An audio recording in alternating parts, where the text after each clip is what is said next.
Hi everybody, it's Deborah from peoplelovinganimals.com. Thanks so much for tuning in and watching today's video. Today's video is called How Do Pets Improve Our Physical and Mental Health? In today's video, we're going to talk about several ways that pets improve our physical health, and we're also going to talk about several ways that pets improve our mental health. If you find the video helpful, please go ahead and give it a like. And if you have not been here before, I do several videos a month all about the care and health and training of dogs and cats. So if you have a pet that you would like to receive continuous help with, please go ahead and subscribe if you're not already, and please go ahead and refer my channel to your friends and family who have pets. They may enjoy getting the information as well. So let's go ahead and get started in today's video. We are on my website, peoplelovinganimals.com, and we are going to use this article, How Do Pets Improve Your Health, to guide us through today's video. I'm going to give you a link to this article in the description box, and I'll also link anything else we talk about during the video for you in the description box. Now, anyone who has ever known a pet knows that they can bring us an enormous amount of joy and entertainment and happiness. But how do they help improve your health? Well, here's a few ways. Why pets are good for your health.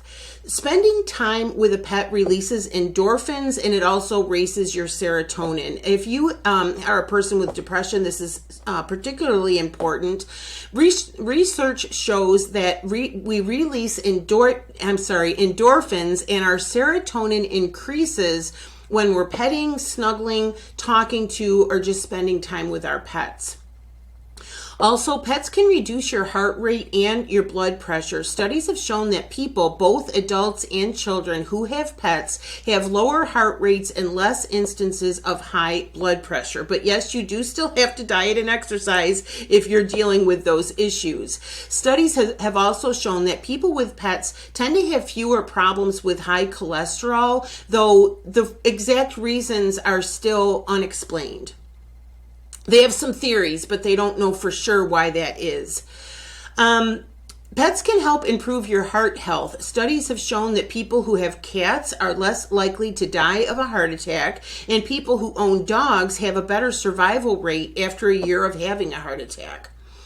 Having a dog will likely result in more exercise. Taking your dog for regular walks, often whether you want to or not, you have to because the dog needs to go for a walk, will most likely result in you getting more exercise than you would otherwise if you didn't have a dog. Having a cat can reduce your chances of having a stroke. It's not clear exactly why, but researchers think that having a cat can be more calming than owning any other animal. I personally think that's because of the purring. I just find that very relaxing, but I am not an expert. I don't know if that's the reason. Being around animals can reduce allergies and improve your immune system. Studies have shown that children who grew up with pets, or if they grew up on a farm around animals, have fewer allergies and stronger immune systems.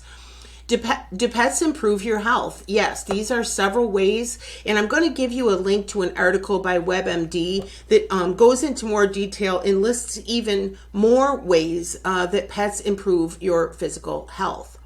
Now, pets benefit your mental health as well. Having a pet may not only improve your physical health, but pets improve mental health as well. And here, again, these are just some of the ways. First, pets provide affection. There's no doubt that as human beings, we need to have affection and physical contact with other humans, but fortunately, you can get the same effect from having contact and affection from a pet. Regularly snuggling with or petting an animal can be very therapeutic. Pets can give us a purpose. If you've ever been depressed, you know how hard it is sometimes to even get out of bed in the morning, let alone do anything that is really productive. Pets can be helpful in this way because no matter what's going on in your life and no matter how you feel, they need to be fed. They need to be taken outside. They need attention, and they will demand these things. So a cat meowing endlessly or a dog licking your face to get you out of bed in the morning can force you to have a purpose, which in my opinion can be life-saving for a person who is chronically depressed. It really can be the difference between whether that person can continue to function in life or not, right? Pets can help with anxiety. Having pets means you're not alone. This will not only help with depression, but with anxiety as well. Having the responsibility to care for your pet can reduce anxiety by forcing you to focus on something. And the daily routine of caring for your pet helps with anxiety as well. We know that having a structure in your day helps with anxiety, and because your pet needs feeding and going out and they're pretty much on a schedule, that can help you with anxiety as well. Having a pet boosts your mood. When you spend time with a pet, your stress hormone cortisol lowers and your feel-good chemical serotonin increases. There have been many times in my life when I was feeling sad or miserable and my pet suddenly doing something funny lifted my mood immediately. Sometimes, your pet will just do something to break you out of a funk.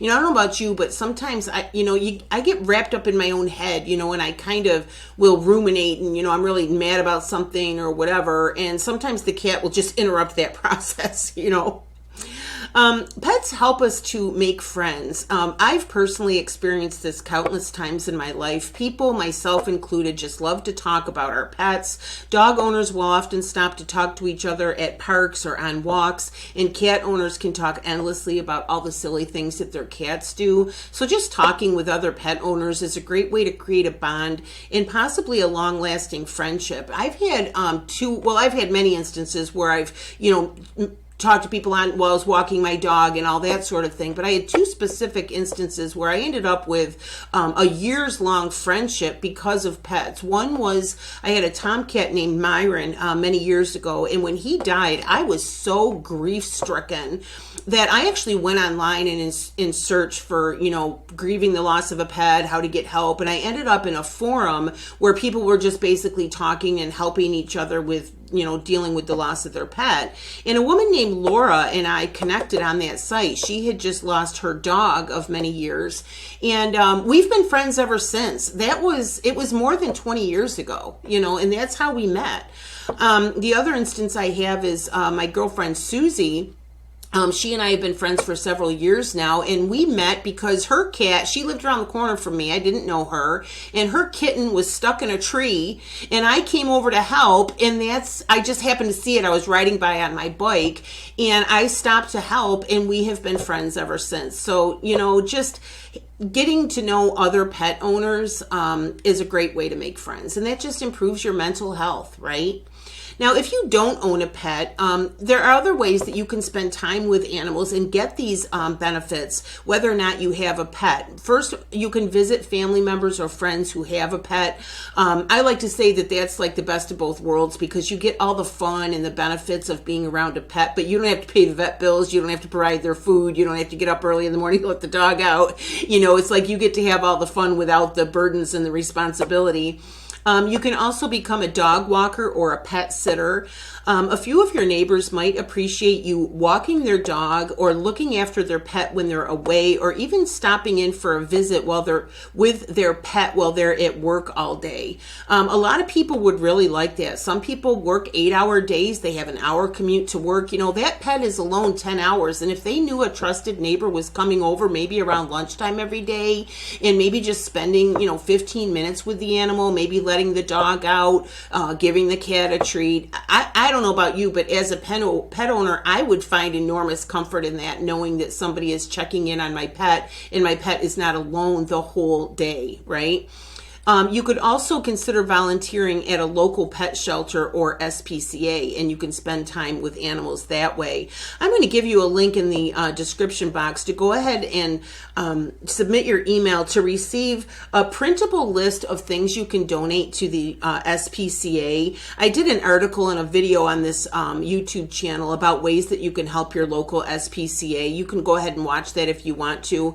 And I think that you're going to be surprised at some of the things that your local dog shelters and SPCAs need, stuff you wouldn't even think of. So if you go ahead and submit your email, I'll send you that immediately, and that will put you on my dog lovers email list. I also have a cat lovers email list. You can sign up for that in the description box as well. When you're on those lists, about once a week or so, you'll get an email from peoplelovinganimals.com, and it will be either an article or a blog post or a video all about either cats or dogs, depending on which list you're on, and you can be on both lists if you would like. And I'd like to give you that list of things you can donate to your local SPCA. Please go ahead and share that with your friends if you get it, okay?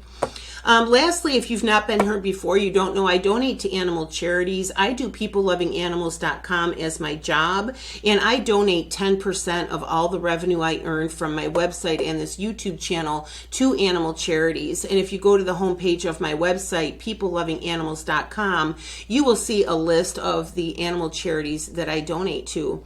So again, thank you so much for watching. I hope you enjoyed today's video. I would love it if you would comment below. Drop a comment. Let me know what you thought of the video, and also share your ideas. If there's other ways that you think that your pet improves your life in any way, please go ahead and share it below. I would love to hear, and I'm sure other people watching the video would like to hear your input as well. So again, thank you so much for watching. If the video was helpful, give it a like, share it with your friends. Go ahead and subscribe if you're not already. And again, my name is Deborah, and my website is peoplelovinganimals.com. Thanks again. Bye-bye.